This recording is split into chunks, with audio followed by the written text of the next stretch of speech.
What is going on, everybody? I'm Bert Anthony, and today we're going to be going over the Kioti DK5320seh. So about a year and a half ago, I started a property maintenance company. I went out, I bought a Kioti CX2510seh Cab. It's my first tractor that I ever used, had no idea what I was doing on it. Did a bunch of jobs with it around my property, did a bunch of jobs for clients and customers, and I was able to really understand how to use a tractor. I loved it. It was small, it was portable, but I found myself in situations where I could use a little bit more loader lift, I could use a little bit more breakthrough with the backhoe, I could use a little bit more horsepower to the PTO in case I wanted to run a flail mower or a bush hog, or maybe throw a finish mower on there, bigger implements on the back. So I ended up trading in my CX2510seh Cab, and I ended up going with the DK5320seh. So one good thing about going from a smaller tractor to the bigger tractor, especially not knowing what I was doing on the smaller tractor when I first bought it, is I was kind of able to see things I didn't need that I had on the smaller tractor and things I wish I had on the smaller tractor that I was able to put onto the bigger tractor. And that gave me an understanding of kind of getting right into the perfect tractor for what I need. Unfortunately, it came at a hit because when I traded in my smaller tractor, I did lose out on some equity, I guess you could say, that I had in the tractor that I had to roll over into the bigger tractor for the financing. You live and you learn, but I was able to really understand how to use a tractor, how to build a business with a smaller one, and it kind of led me into something a lot bigger, more capable for what I needed to be doing. So we'll start with the back of the tractor. Now, I did have a backhoe on the CX2510, and I knew when I was going into purchasing a bigger one, I had to have the backhoe. I know a lot of people are very negative about the backhoe. They think it's a big waste of money, and I get it. This will never compete with an actual standalone excavator. However, I look at it as a Swiss Army knife. I can travel a lot faster with this than anybody can do on an excavator. And that's kind of more for what I'm using it for. I'm not really doing this as a full-time job right now, so I'm not digging trenches all day. I'm not ripping out massive, massive trees where I would need like a standalone designated excavator. So this, for me, gets the job done in a one-trip pony. I can rip something out, spin around, grab it with the bucket, and I can get on to the races. Now, the mechanical thumb I did not have on the CX2510, and I highly, highly recommend, if you do pick up a backhoe, getting the mechanical thumb. I think it was a couple $100. Can't remember exactly, maybe like $300-400. But this thing is a lifesaver. I ran the CX2510 without the thumb, and it was extremely frustrating. Anytime I would rip a big stump out of the ground, I'd have to scoop it, so it kind of just flopped into the bucket, and then when I would go to pick it up to swing it, it would fall.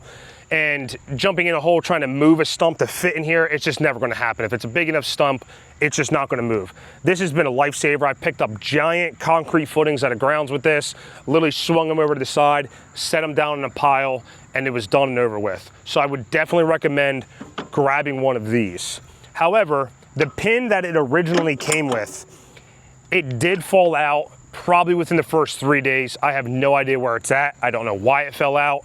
I did go back to my local dealership, and I was able to pick up a longer pin that's definitely not made for this backhoe. It's extremely long, and it just has a cotter pin that goes through it. But the beauty of it is because it's excessively long, I always can see it. I can always make sure that it's in here.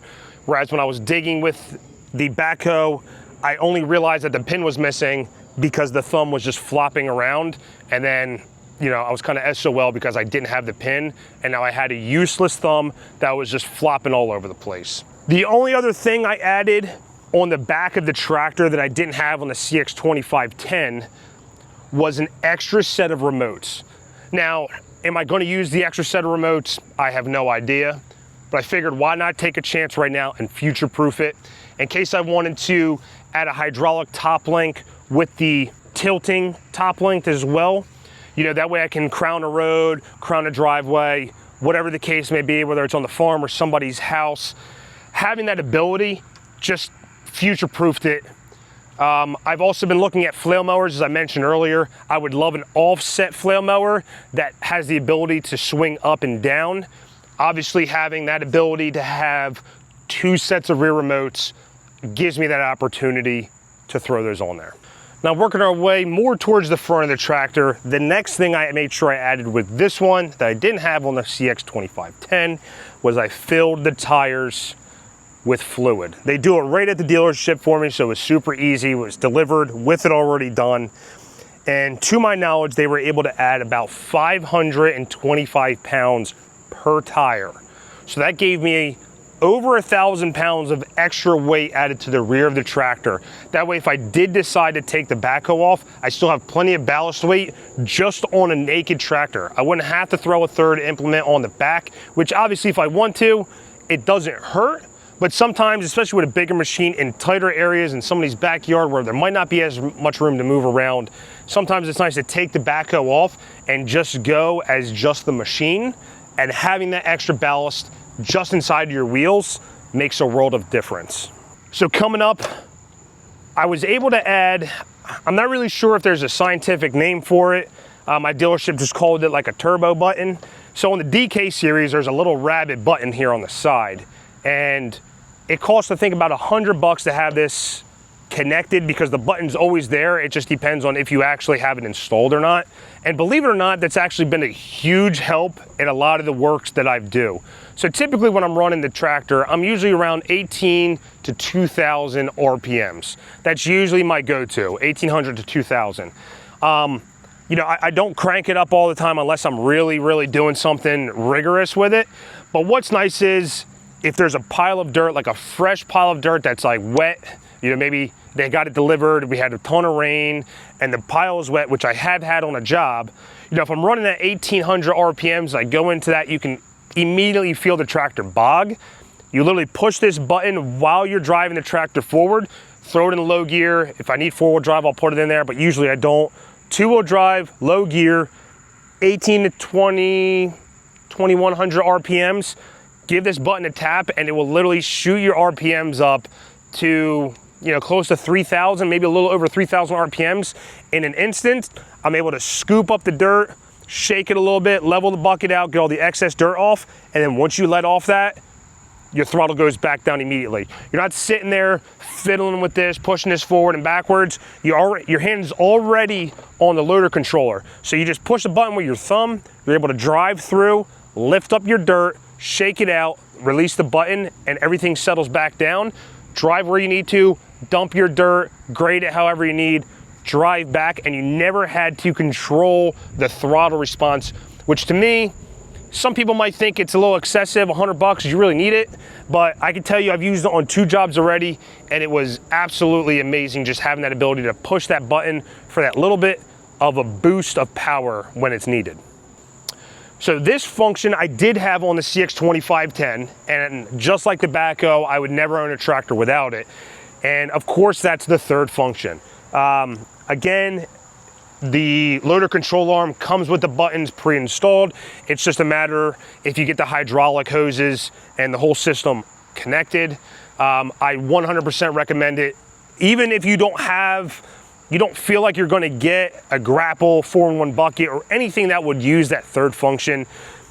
I don't know how every dealer is, but for my dealership, it was cheaper than if I bought a Summit kit and did it myself. So why not just do it through the dealership where I don't even have to do the installation, and it was quick and easy and right out the door, delivered with the third function already on there. Working our way to the front of the tractor, you can see right off the bat, I have a grill guard on here. This is from Broken Anvil, and I highly recommend it. Quick shipping, super cheap pricing, phenomenal finish on it. There's a couple different designs you can get. I just went with a simple, I think it's just called the hole pattern. I did not have a grill guard on my CX2510, and I had a branch go straight through the grill guard here, right into my grill, and luckily, I was able to notice it before it hit the radiator, because then we could have had some serious issues. So I highly recommend throwing one of these on there. Doesn't have to be Broken Anvil. I'm not sponsored by them. I can just attest to this product, super easy to install, great pricing, but I'm sure there's other companies out there. I would just highly recommend getting one of these. As we mentioned when we were on the side, obviously I have the third function. Now my dealership actually took off the Pioneer fittings and we put skid steer flat face fittings on here. And The only reason we did that is they didn't have Pioneer fittings to switch the 4-in-1 bucket over to, so they actually switched my tractor to flat face. It does come with its pluses and minuses. I'm running into issues right now with the dealership not having rentals. If I wanted to rent a front loader attachment like a grapple or something, they don't have them in flat face. So we're trying to figure out a workaround for that. I might just have to constantly take off the flat face and put the Pioneer on there. So probably better to just keep it Pioneer. And this was the big bread and butter of what I wanted with the tractor, was a 4-in-1 bucket. Unfortunately, I highly recommend staying away from the brand Future. They also go by, I think it's like Grille, G-I-Y-I, I believe. I'm hearing it's the same manufacturer. It does look the same, the exact same nameplate, just one says Future and one says Grille. 4-in-1 buckets are phenomenal. I absolutely love this thing. However, this one is just made extremely poorly. You can find them all over the marketplace, auctions, things like that. I purchased this one for 1,800 bucks, and if I had the tractor on right now, lifted it up, you could see that this thing is bent completely like a soda can. The sheer power of this tractor alone is just not allowing this bucket to just hold up to its value. The only downside is this wouldn't really fit on a much smaller tractor because of the actual empty weight of the bucket. So like you couldn't run this on a CX2510. One, it's too long. Two, it's too heavy. Even the CK series might have some issues running this bucket. So realistically, I would just stay away from that brand altogether. Go with an actual American-made brand, unless there's a Chinese company out there that you're familiar with that makes quality 4-in-1 buckets. This is just unfortunately not one of them. So that pretty much wraps up the add-ons that I put onto the DK5320seh. The third function, the turbo button, the second remote, filtered rear tires, and mechanical thumb. 5 things, super helpful. Cost about $1,000 total for all 5 of them. Not terrible considering the absolute benefits that they're gonna have in the long run.